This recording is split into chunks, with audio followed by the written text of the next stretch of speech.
nakoradoaka hamaky taratasy italatsaka ho maro teny lafy ny olona nanoratra tsy fantatrana izy fa misy adresy hafahafa fiany andriky ka enoye mitobaka fakotreny ambony arabe milahatra nefisy isy anaran'leko ide mirehitra ny ala mandrava ny valala mitombo ny mpitsino ka miabetsaka ny adala asa ihany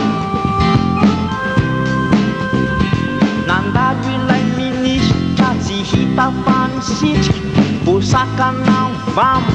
zay tsy ao anaty lisitra izy enetsy pindrana fa tompon'arabe arahin cortezy hitsofa sifle raha mandeha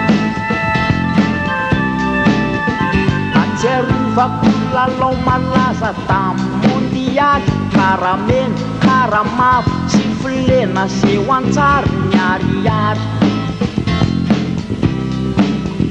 faroviny gasikara vohibatany amboara zay tonga de manjavona ny efefina dolara tandremo norazany tandremo mandromandry tandremo lesany aza mety ambaravany tandremo lesany ka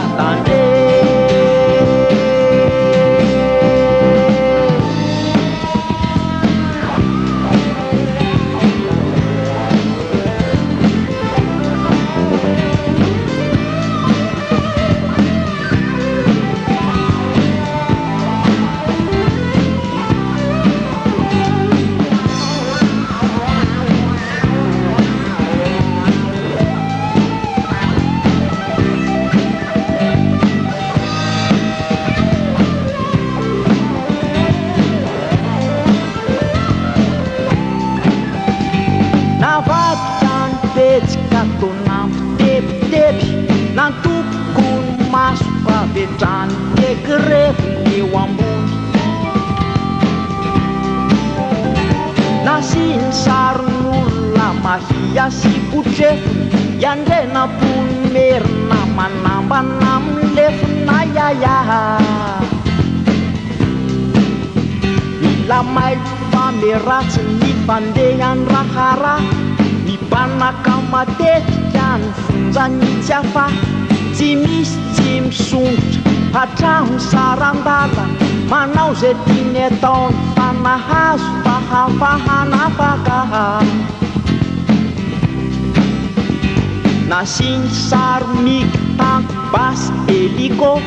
misoratra eo ambany fitondrana komando miparitaka ny basy isan'andro misy maty erisetra adalana nefa tany tandalana asa ihany mitsatoka mborona mazavany amin'iny tany beza midadasika no lasandreo vahiny no vidiny hatramy tany varo maizina manginy mba hafahana manondrabolamena sy safira zandry avakio iny taratasiko iny ny anarako tsy ambara fizady mpivahiny zandry za matoky ana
sayang